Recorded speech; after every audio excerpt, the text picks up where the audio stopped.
Attention, vous écoutez un programme audioactif. Oh, touch, Jack Miller nudging him wide as well. On the start. Contact! Miller and Mir, side to side, they bash into each contact. other. The checkered flag is out. It's Zarco versus Martin for second, but the race winner tonight, no questions about it. A stunner from Fabio Quartararo to win, and the battle for second is close, but it goes to Zarco in an amazing race. Bonjour à tous, bienvenue dans un nouvel épisode de C'est qui en pôle. Aujourd'hui, on se retrouve pour un nouveau numéro du podcast et c'est le numéro 224 et on va discuter ensemble du 4e Grand Prix de la saison pour ce GP d'Espagne à Jerez. Et aujourd'hui, c'est Auton et Nicolas qui m'accompagnent. Comment ça va les copains ? Enfin, ça reprend parce qu'on a eu un début de saison un peu bizarre. Ouais, Ça fait du bien de revoir les motos reprendre. En plus, il fait beau. Il fait beau. Il a fait beau hier. c'est bientôt à le Jerez. printemps. Ouais, Non, c'est bien, ça fait c'est plaisir. le printemps, les oiseaux chantent. Ouais, Et exactement. toi, Auton, ça Moi, va ? nickel. Ouais, nickel. Ouais, d'ailleurs, moi, quand j'ai vu que c'était Jerez, je me suis dit, mais c'est déjà Jerez, ça m'a fait bizarre. Je sais, dans ma tête, c'était plus tard dans la saison, mais non, c'est normal. C'est en fin avril. Ouais. Normalement, tu dois avoir d'autres grands prix qui t'aident à te dire que oui, ça va bientôt être RLS, alors C'est que ça, là, exactement, ouais. Bon, bref, on va passer aux news sans plus attendre avec ce mardi 28 avril, c'est le début des tests officiels Moto3 qui sont prévus à Jerez du coup. En MotoGP, on a Dani Pedrosa qui a affirmé que son temps était révolu pour faire partie des wildcards et que place aux jeunes. Et il se contente du coup de son rôle de pilote essayeur KTM. Dans la foulée du GP d'Espagne ce lundi 27 avril, test officiel MotoGP prévu à Jerez aussi. Et puis mercredi et jeudi 29-30 avril, essai privé. Cette fois-ci toujours à Jerez avec notamment la 850 Aprilia qui prendra la piste pour la première fois. Et on avait déjà vu rouler la 850 Ducati. Quelques tours, il y a quelques semaines, je sais pas si vous en rappelez, vous avez vu les photos. Elle paraissait bien faible en aéro, cette moto version 850. Mais bon, évidemment, ils vont pas pousser l'aéro tout de suite, ils vont déjà essayer de faire en sorte que le moteur fonctionne bien, on imagine. Vous l'avez vu, la 850 Ducati, ça vous parle ? Moi, j'allais dire qu'elle avait presque encore trop d'aéro. ouais, voilà, exactement, pareil. Ouais, je trouve. Ah ouais, putain, moi je la trouvais déjà assez... En vrai, je la trouvais assez épurée pour le coup, mais Non, mais ouais. ça, c'est parce qu'il n'y avait pas les sponsors dessus. Peut-être, ouais. Mais ouais, je trouve que, tu vois, il y a encore beaucoup d'effets de sol. Les ailerons, certes, en dessous de la bulle, les ailerons, certes, ont réduit, mais ouais, je trouve que c'est encore... de toute façon, on le sait, le règlement prévoyait ça, une réduction, mais pas Mm. une annulation non plus. Ouais, à voir. Je suis assez circonspect sur cette nouvelle réglementation, de toute façon. Donc, De toute façon, il est probable que les motos qu'on va voir, et même l'Aprilia qu'on va voir rouler la semaine prochaine, elle ressemblera pas nécessairement à celle qui roulera l'année prochaine tout court, hein, de toute façon. ouais, Ça va jouer, surtout sur les grosses équipes, ça va quand même jouer un peu, sans aucun doute, en mode un peu... ils vont pas avancer complètement Ouais, open, ils vont pas direct, dévoiler leur parce carte qu'ils vont tout de suite, masquer un quoi. peu. Ouais, non, c'est clair. Mais bon, ça mériterait un épisode dédié, hein, de toute façon, mais moi, j'ai très peur d'avoir un effet 800, comme quand Mm. on était passé des 800 au 1000 et au final, ça avait rendu les courses chiantes et les motos étaient pas autant autour, étaient pas beaucoup plus lentes. J'ai un peu peur de ça, qu'on retombe là-dedans. Bon, à suivre. Ouais, à suivre. Et en attendant, Johan Zarco, lui, participera encore une fois cette année aux 8 heures de Suzuka. Pour la team HRC, on lui souhaite du coup une 3e victoire. Et Suzuka qui est un circuit particulièrement dangereux pour les motos. Et particulièrement compliqué, mais voilà, on lui souhaite évidemment toute la Et en réussite plus, c'est possible entre pour deux courses, ces 8 cette heures. fois. Ouais, exactement. Ouais, donc ça va être un sacré challenge. On passe au résultat Moto 3, si vous le voulez bien, avec en top 3 de la course, Quiles Fernandez Munoz. Et au championnat, Quiles toujours en tête avec 90 points, Carpe deuxième avec 53 points et Fernandez Adrian 49 points complète le podium provisoire.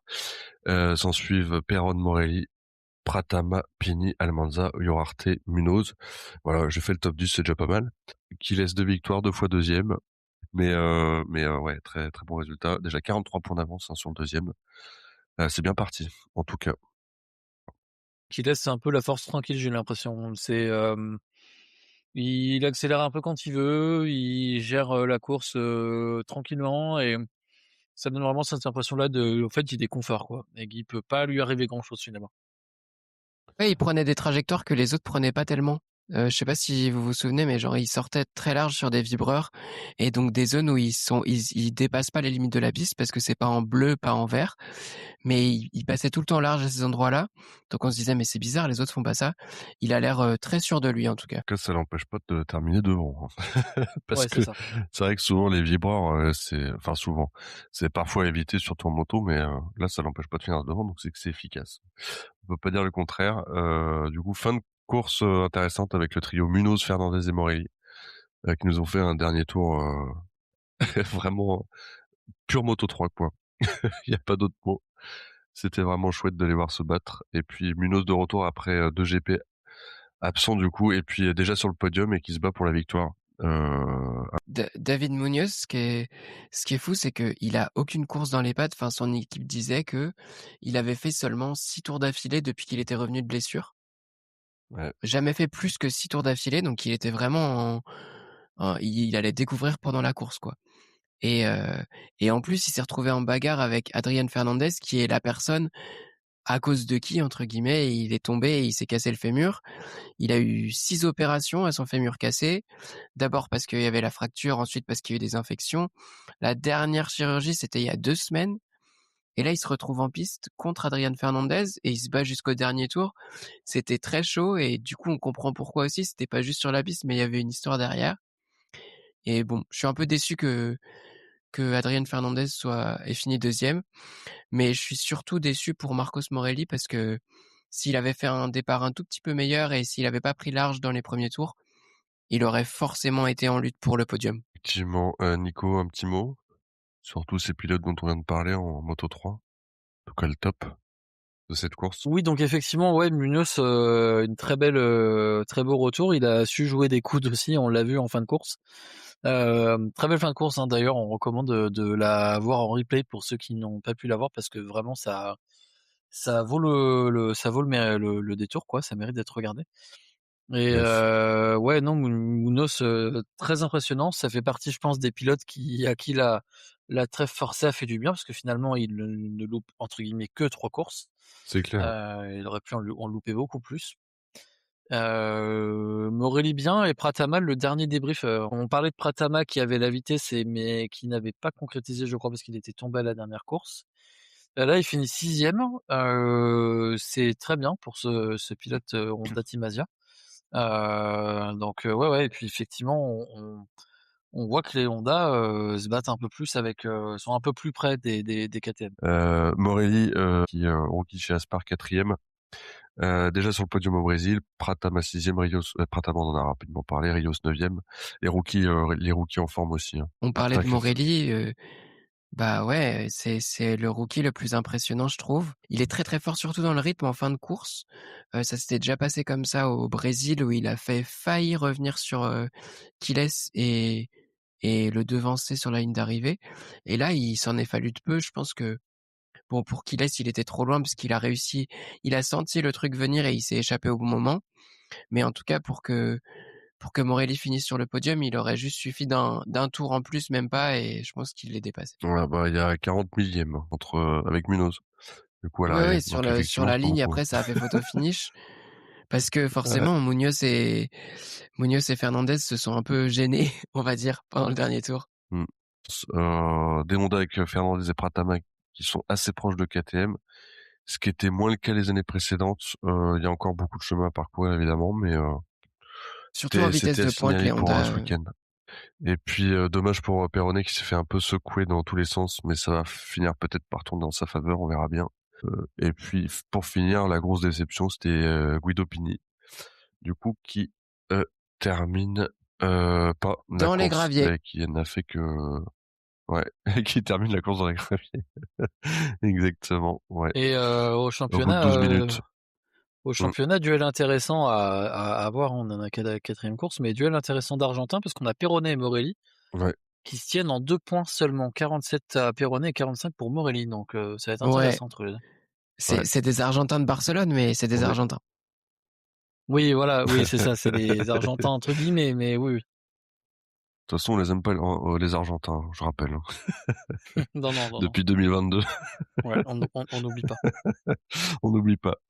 On passe à la Moto 2 si vous le voulez bien avec Marcos Ramirez qui a remplacé Angel Piqueras sur le GP d'Espagne et qui va aussi le remplacer pour le GP de France.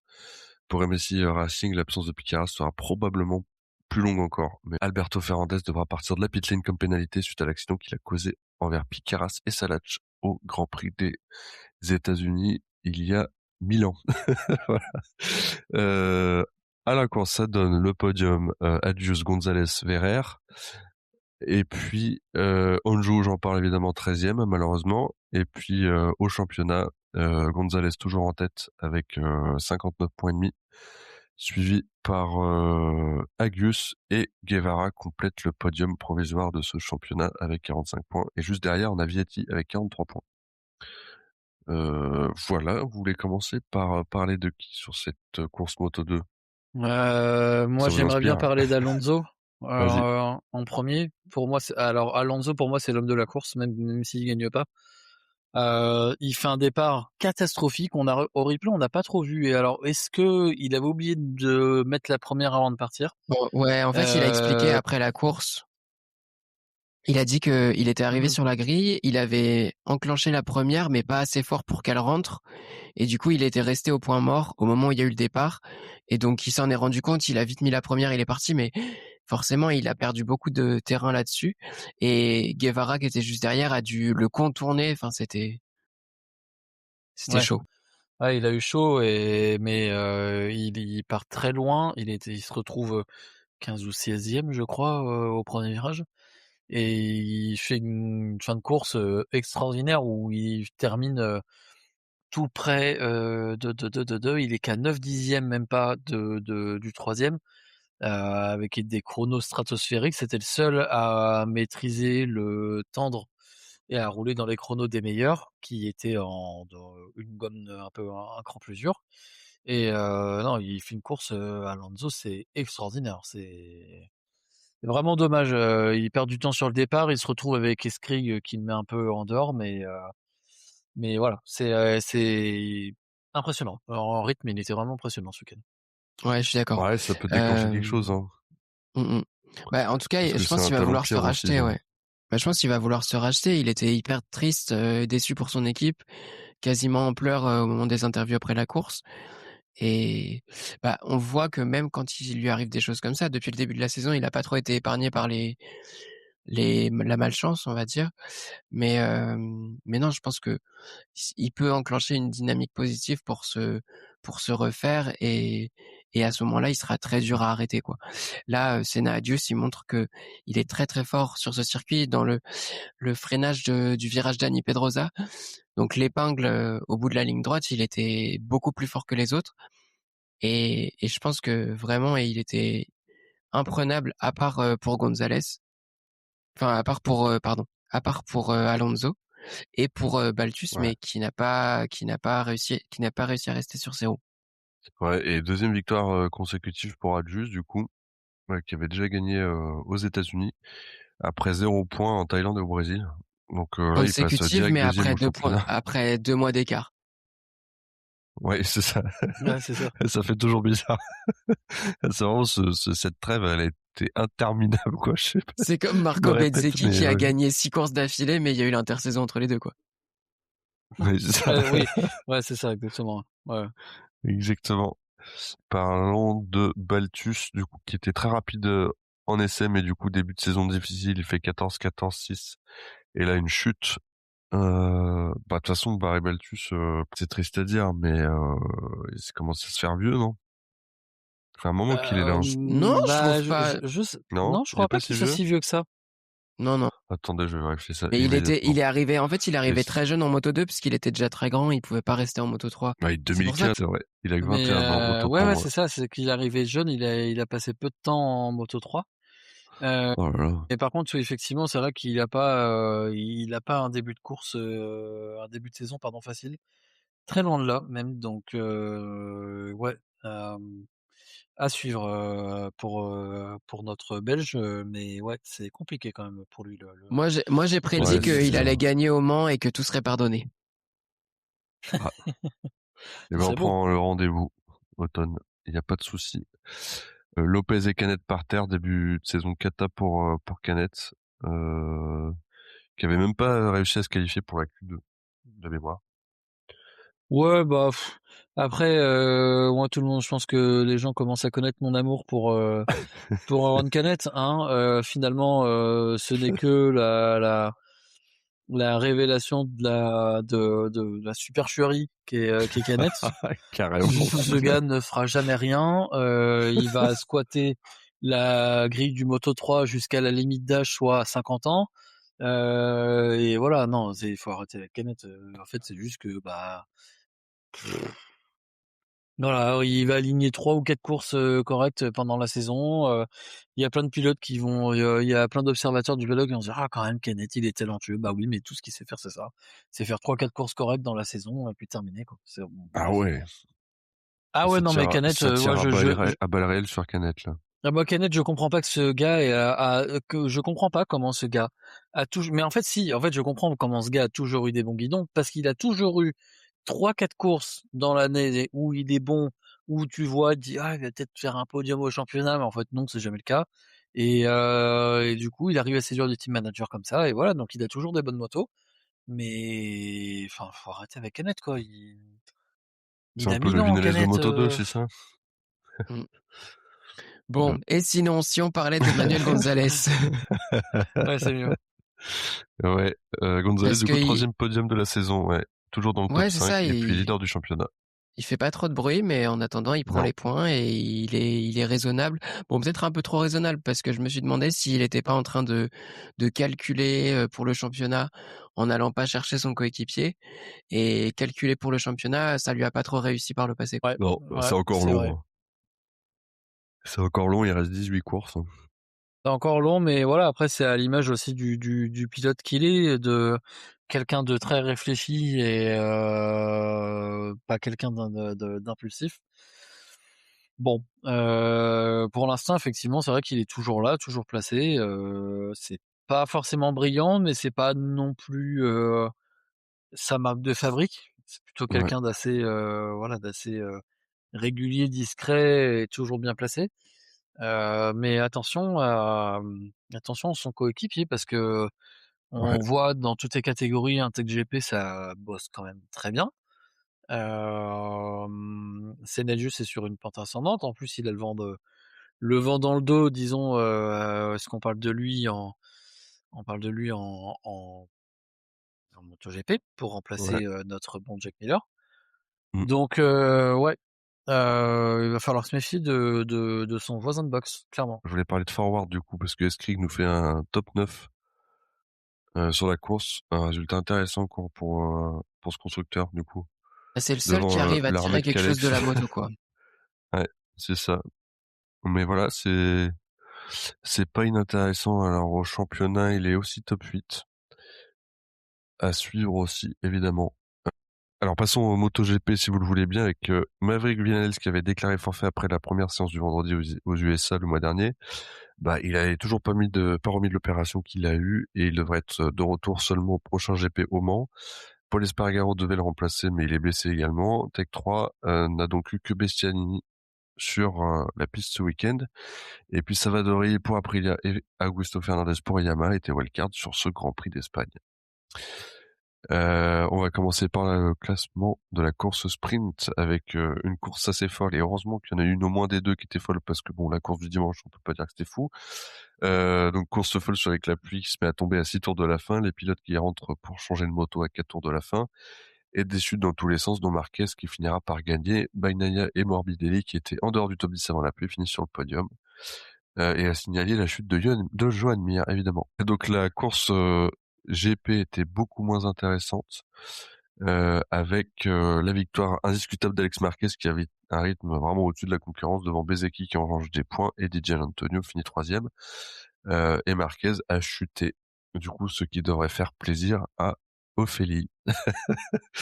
Au championnat, Bezzecchi est toujours en tête avec 101 points, Martin 2e avec 90 points, Didia complète le podium provisoire avec 71 points. Alors, vous voulez qu'on commence par parler de quel constructeur, les amis? Aprilia? Je pense qu'on peut parler d'Aprilia effectivement parce que, Ouais, on voit qu'en course, ils en placent, 4 dans les 6 premiers. ouais, C'est quand même, toujours la machine dominante et on aurait pu croire au début du week-end, même le vendredi après les essais que c'était pas forcément le cas. Bon, il se trouve que si. Hem, Bezzecchi toujours très bien placé, le dimanche. Je ouais, vais redire ce solide. que j'ai dit, au quota par contre, attention à pas laisser partir trop de points le samedi parce que faire, un week-end sur 2, son grand pote Pecco a fait ça quand il a perdu enfin une course sur 2 dans le week-end pardon. Son Ouais, pote Pecco a fait ça, quand il a perdu le titre, contre Martin, hein, donc on peut pas dire que ça fonctionne. Faut aussi Ouais. ramener des points, les 2 ouais, ouais, jours sur quoi. une fin de saison, ça se joue vraiment à la Mmh petite mh. dizaine de points, donc. Pour le coup, Mm. je trouve que sur ce week-end-là, en sprint, on peut pas lui reprocher grand-chose vu les Oui, c'est vrai. conditions. Mais bon, il y en a qui ont de la chance, parfois ça tourne pas en ta faveur, voilà, mais sur les autres grands prix, je suis complètement d'accord avec toi, mais là, c'était un peu la loterie quand même. Mmh. Ouais. Ouais, Non, non, et oui, c'est vrai, c'est sûr. ouais, et puis positif aussi pour Martin. Ouais, Mais mais Martin, il est très, très fort au ouais, départ. Enfin, quand on voit le replay de son départ, à l'extinction des feux, c'est assez impressionnant.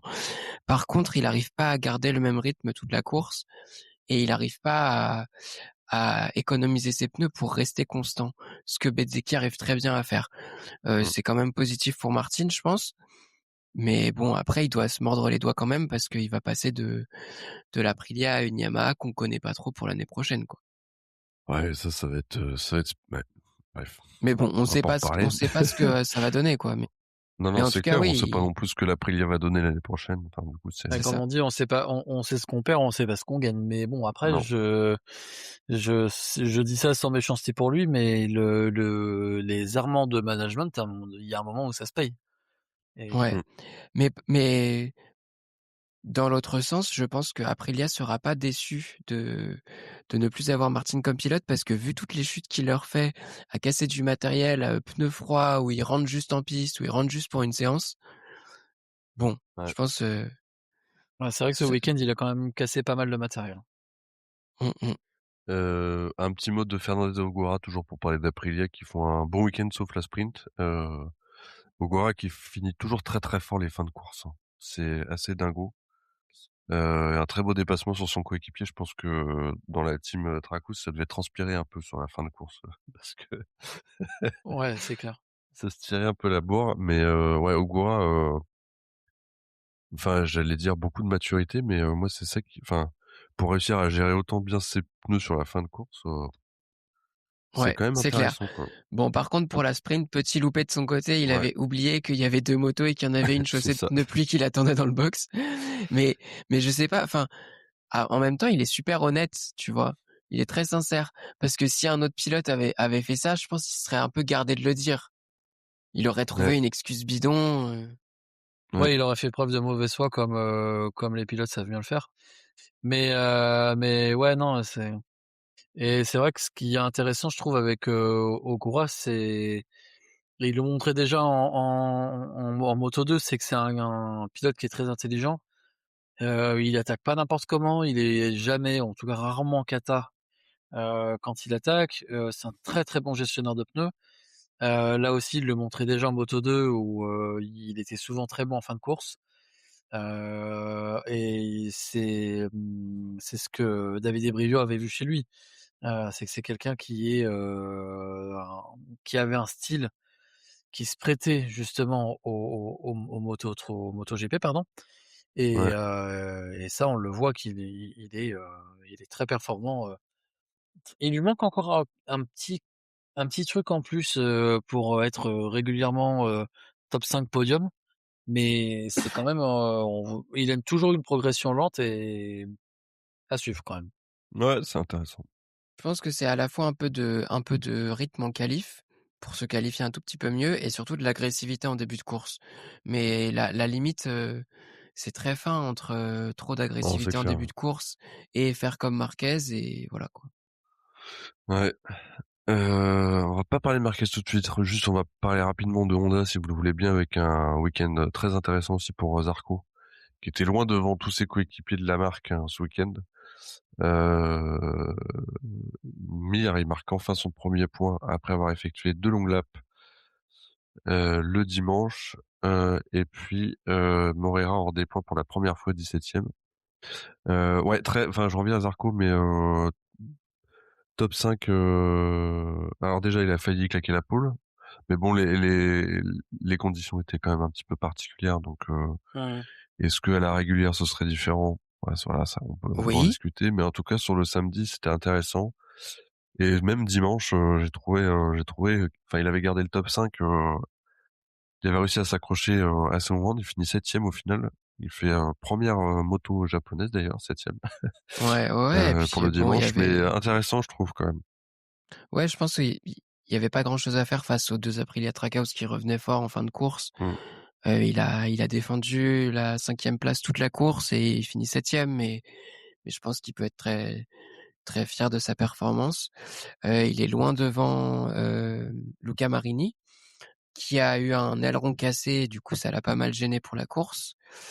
Joan Mir 14e parce qu'il avait les 2 long laps. Non, 15e parce qu'il avait les 2 long 15e. laps. Ouais. Mais, mais bon voilà, et puis Moreira c'est dommage, mais bon le retour en Europe, c'est pas toujours facile à négocier, donc il apprend et on verra bien.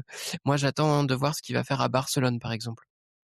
Mmh. Ouais, ouais, ouais, c'est vrai que Zarco là, il a quand même, largement, dominé les autres, il y a pas photo et ça rappelle un peu le Zarco qu'on voyait en début de saison dernière ou même sa toute première saison avec Honda où il était largement au-dessus des autres.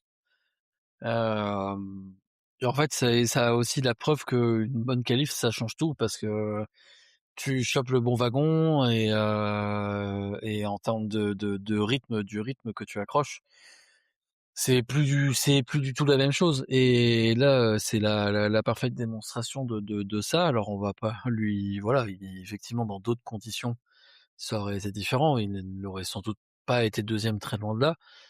Voilà, mais il Mais maximise, c'est le comme ouais, matériel. c'est que le côté intéressant, c'est qu'il arrive à tirer parti de ces conditions justement C'est pour être ça, devant, ouais, voilà, ouais, ouais, c'est ça. Il exactement. il maximise complètement le matériel, il est très bon dans ces conditions. Il en profite, il a évidemment complètement raison et puis voilà, il fait un week-end qui est extrêmement solide et c'est le seul à se mêler à, des motos européennes et à Mmh, aller tétiller des motos qui sont bien meilleures que la sienne, hein, donc sur le papier. exactement. Heu, Passons à Ducati du coup avec, bah, le Alex Marquez de l'an dernier chez Gresini, qui a fait vraiment un très bon dimanche. Bon, le samedi plus compliqué, mais voilà, évidemment, aussi des conditions plus particulières. Le samedi, il a Heu, juste fait l'erreur de vouloir rentrer un tour trop tard et ouais, mais c'était d'ailleurs trop je dur, je voilà, mais pestais, je pestais en disant: «Mais ça se voit». En plus, enfin, bah, c'est toujours facile à dire quand on a le cul posé sur son canapé, hein, mais le samedi, c'est quand il a commencé à pleuvoir, ça se voyait bien, de la télé en tout cas, et on se demandait quand est-ce qu'ils allaient tous se décider à rentrer. Mais oui, il a fait le tour de trop, quoi. C'est pas facile, hein, évidemment. Mais mais finalement, c'est pas plus mal parce que le dimanche, il a fait une course incroyable, il a montré qu'il avait un rythme clairement au-dessus de la concurrence. mmh, C'était indiscutable, quoi. C'était une performance, comme l'an dernier et enfin moi, je suis vraiment très heureuse qu'il puisse vivre une course comme ça à domicile avec, toute la ferveur du public espagnol. C'était super beau à ouais, voir. c'est clair. Bon, c'était pas très bien pour le spectacle, hein, parce que il s'est pas Non, passé non, c'est sûr. grand-chose. Ouais. Mais ouais, ouais, très beau week-end quand même pour lui. Tu voulais rajouter quelque chose, Nico, Non, ouais, sur c'est Alex? vrai que je suis d'accord avec Automne, c'est vrai que c'est bien de voir, Alex Marquez, comme ça, qui maintenant on est à 4 victoires en Grand Prix, qui domine, clairement, le dimanche et puis voilà, il y a sans aucun débat possible. Et puis ça fait plaisir parce que ça donne l'impression que c'est pas un mauvais mec. Il a Ouais, toujours été dans l'ombre de son frère et il le sait depuis qu'il est enfant, il en a pleinement conscience. Mais voilà, de le voir prendre un peu de lumière et que ça paye aussi, il a toujours une carrière, un peu diesel, dans le fil de sa carrière, ça a toujours été ça et puis, bah, mine de rien, pour le deuxième Marquez, c'est quand même quelqu'un qui a 4 victoires à son actif en Grand Prix, qui a été mmh, champion jusqu'à présent, à part le MotoGP, dans toutes les catégories où il est passé, Moto2, mmh, Moto3, donc pour un, second choix, entre gros guillemets, bien sûr, chez les Marquez, ça fait quand même une carrière, plus qu'honnête, hein, clairement. Ouais, Beaucoup, c'est beaucoup clair. Et puis d'honnêteté. toi qui Ouais. aimes bien la Formule 1, Nico, je trouve que Alex Marquez, il fait un peu penser à Ralf Schumacher, tu vois. Ouais, un petit peu, c'est vrai, ouais, ouais, ouais. Mmh. C'est Il y a ouais, de ouais, ça. il y a une comparaison intéressante. Parlons du frangin du coup tout de suite, Marc, et je vous propose pas de revenir sur le débat de savoir est-ce qu'il devait y avoir pénalité ou pas sur le samedi parce que je pense qu'on va en avoir pour la nuit. Disons Mais qu'il est très roublard. Ouais, ouais, ouais, ouais, ouais. c'est bien résumé, j'aime bien. Non, c'est bien résumé, mais qui au final laisse quand même. Heureusement qu'il gagne la sprint, hein, parce que dimanche faire un résultat blanc comme ça alors qu'il est deuxième, on n'a pas eu d'explication au final sur sa chute, hein, parce que pour ceux qui n'auraient Ouais, pas vu la et course, la chute est un peu étrange parce ouais, que il tombe très tôt dans le virage et vraiment à la mise quasiment, enfin, on voit il a l'air de forcer sur le train avant, mais pourtant il est sur la bonne trajectoire. C'est un peu, ouais, un peu étonnant, ouais. ouais, il est sur la bonne trajectoire, il touche pas le vibreur ni la ligne blanche, vraiment une chute ouais, étrange. Alors est-ce que, Euh, Pecco l'année dernière disait qu'avec cette, la 25, ils avaient du mal à voir la limite et que des fois ils tombaient sans vraiment comprendre pourquoi? Est-ce que c'est pareil avec la 26? Bah, ce que Marquez dit depuis le début de la saison, c'est qu'il a du mal sur la mise en route, sur les premiers tours, peut-être avec son état physique encore pour l'instant, mm, mais aussi que c'est une moto où il doit la surpiloter dans les premiers tours. Et là, on a vu en fait que c'est pas coulé, c'est pas comme son style habituel. Il doit forcer sur la moto et là, ça passait pas quoi. C'est bien moins net que l'année dernière où effectivement c'était très coulé, très propre, là on est dans les premiers tours de course en tout cas, on n'est pas là-dessus. oui, et puis en plus, il voit son frangin qui lui, pour le coup, avait un rythme bien meilleur dès le début, quoi. Ouais, mais c'est ça que je comprends pas, c'est que depuis le début du week-end, Marc, il disait: «Mais non, mais c'est pas que c'était pas logique d'espérer une victoire, mais qu'il avait le rythme pour faire podium». Parce que Alex, il était devant et que lui, il avait encore, des choses à rattraper, quoi. Mais que, ce qui était, ce qu'on pouvait espérer, c'était un podium et du coup, pourquoi il pousse autant en tout début de course? Il était pas pressé par quelqu'un juste derrière lui. Mm. Il y avait Bezzecchi, mais il était pas collé derrière. Ouais, il était à Donc une si demi-seconde, ouais, je crois à déjà. moins que la sprint, ça lui ait changé les idées, mais je comprends pas pourquoi il part à la faute comme ça. Bah, après de toute façon, c'est lui qui sait et nous on était derrière un écran, quoi. Ouais et C'est clair. finalement, pour, Marc, heureusement, quand tu fais tout le week-end rétrospectivement, heureusement qu'il y a cette chute et heureusement qu'il y a cette chute à cet endroit parce que c'est ce qui lui permet de gagner la sprint. Un virage plus tard ou un virage même plus tôt, le week-end c'est une cata pour lui, hein. Non, c'est Mmh clair. mh. Ouais, ouais, c'était une victoire carrément miraculeuse le samedi, ouais, on est d'accord. Ouais, ouais, complètement, ouais. À tout point de vue, Mais ouais, ouais, mais mais et surtout comme quand on comme sait le ce qui s'est passé podium dimanche. de Pecco et puis le podium de Morbidelli aussi. Ouais, non mais Ouais. complètement, ouais, On a podium apprécié inespéré. d'ailleurs la chaleur humaine, qui s'est dégagée de l'échange entre Tardozzi et Pecco. Vraiment, on est sur une histoire d'amour là, on est au top, on est au firmament de l'histoire d'amour entre eux. Ils Non, doivent c'est, trouver un créneau pour signer les papiers de divorce, je pense. Ouais, je pense, ouais, ouais, ouais, là, ouais, ça doit être ça sans doute. qu'est-ce que je voulais dire? Ouais, DJ pour finir sur, le dernier du coup, Didia, aussi podium le dimanche. 3e et meilleur Ducati au championnat Ouais, ça fait une série de suites, avec, pas de moto officielle Ducati sur le podium. Je crois que ça fait 9 et courses ou quelque chose comme ça et que c'était pas arrivé ouais, quelque chose depuis, comme ça. 2012 ou 2014. Juste chez Gresini, Aldeguer, il fait un week-end, correct. Il a pas eu le nez creux, dans la sprint pour changer au bon moment et d'ailleurs, je comprends pas trop parce qu'il est blessé, il revient d'une blessure au fémur et il risque tout avec des pneus slicks sous la pluie, mais bon, passons. Et puis sinon, bon, bah, il assure, il reprend du rythme, voilà, rien de Ouh non, spécial. mais Ouais. Moi, j'ai juste un peu peur pour lui, parce que des blessures comme ça a pu, gêner des pilotes pendant toute leur carrière et même créer des fins de carrière. La récupération a quand même l'air extrêmement compliquée. En plus, il a recommencé à courir, donc je sais pas dans quelle mesure. Alors apparemment, ça le gêne pas pour piloter, mais je sais pas dans quelle mesure ça aide pour la récupération. Ça, je laisse son chirurgien prendre le choix évidemment, mais Ouais, j'ai très peur pour j'espère qu'il est pas en train de pourrir sa carrière après, sa 2e saison MotoGP. Ça quand on voit qu'apparemment il a énormément de mal à se déboîter, il boite dans le paddock, il est pas tranchant comme il a pu l'être l'année dernière dans les premières courses, ce qui est normal vu son état physique, mais Oui. voilà, moi ça me fait un petit peu peur, pour, la suite de sa carrière. On va lui laisser du temps, mais c'est sûr, ce serait hyper dommage que ça finisse comme Tito Rabat, quoi. Ouais et c'est ça exactement. Yamaha du coup, donc week-end pas fou, hein, comme tous les week-ends de Yamaha depuis quelques saisons. Fabio a réussi à finir 7e en sprint, mais 14e le dimanche. Et a résisté au retour de Mir qui avait fait 2 longues laps. Rins derrière, dur de se retrouver la motivation pour lui.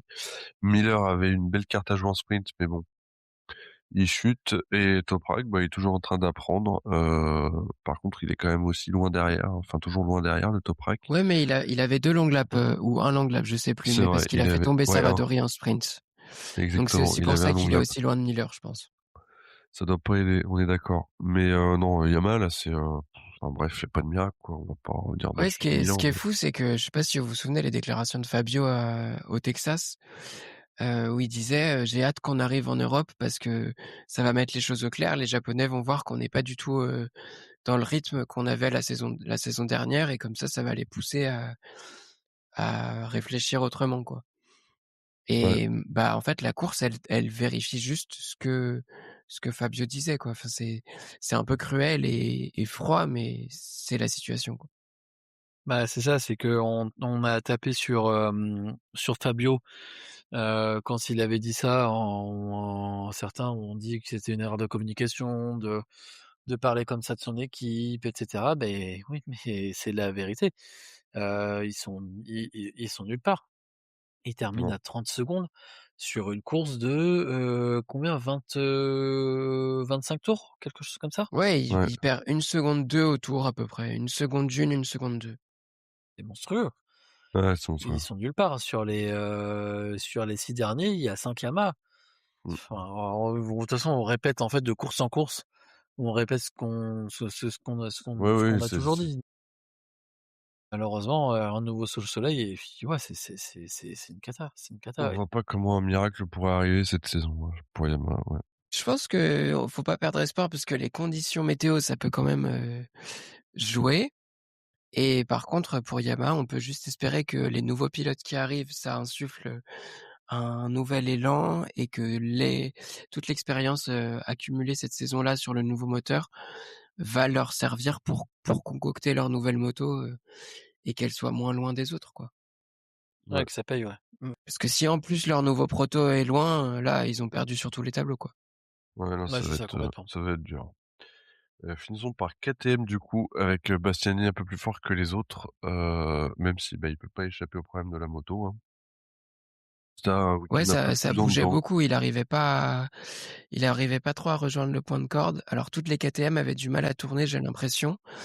Mais Acosta, il a vraiment galéré. Dans un contact en début de course, il a perdu ses ailerons côté droit de la moto. Forcément, ça gêne pour rouler. Mais non, en tout cas, ce week-end, c'était Bastianini qui s'en sortait le mieux et qui surpilotait par rapport aux autres, vu la moto qu'il avait entre les mains. Ouais, ouais, mais c'est ça, la KTM est toujours compliquée et de toute façon, voilà, on voit bien que c'est ce qu'on avait dit aussi, qu'il y a à peu près, il y a à peu près que Acosta qui sait s'en servir. Alors là, ce week-end, ça a été compliqué, surtout on l'a vu, complètement dégringoler en 2e partie de course. Ça fait quand même plaisir de voir Bestia qui se bat à nouveau pour des bonnes places. Depuis qu'il est chez KTM, il est quand même très en difficulté. On parle d'un retour chez Gresini l'année prochaine à suivre, mais en tout cas, ça fait plaisir de le voir à un niveau qui est le sien, parce que les places moyennes qu'il faisait l'année dernière, c'était clairement pas le niveau de ce pilote-là. Ouais, complètement, complètement. Après, voilà, Binder toujours. On avait un espoir pour lui avec Le la Twinks, sprint. qui est très très fort dans ces conditions au sprint. Bon, ça a pas, il est tombé malheureusement, bon comme d'autres, hein, mais c'est vrai que c'est pas forcément celui sur qui on on aurait parié pour une chute. Non, surtout qu'en fait, s'il est tombé après avoir changé de moto, c'est ça qui est un peu rageant pour lui, c'est Oui, c'est que ça. Ouais. il a changé de moto au bon moment, il était virtuellement en tête de ceux qui avaient déjà changé de moto et il avait vraiment un gros écart sur Bagnaia et Marc et les autres qui avaient changé de moto à ce moment-là. Donc il aurait pu se diriger vers une victoire en sprint et il est tombé avec sa moto alors qu'il venait à peine de changer les pneus, quoi. C'est dommage. Ouais. Bah, après en course, il finit très près, hein, d'Acosta. Il est à 3 dixièmes que de lui finalement avec la dégringolade d'Acosta au fil des tours. Mais ouais, Binder, c'est un peu dommage parce que c'est pas un mauvais pilote, c'est même plutôt un bon pilote, souvent très régulier, mais ouais, qui a beaucoup de mal depuis la saison dernière, bah depuis finalement l'arrivée d'Acosta à côté de lui, hein, qui a beaucoup de mal à retrouver son niveau ou de top 4, top 5 régulier au championnat. Je pense que son temps, il est un peu, il arrive à la fin, quoi. À moins que KTM Ouais, soit en peut-être. galère de pilote, voilà quoi, il a fait son temps.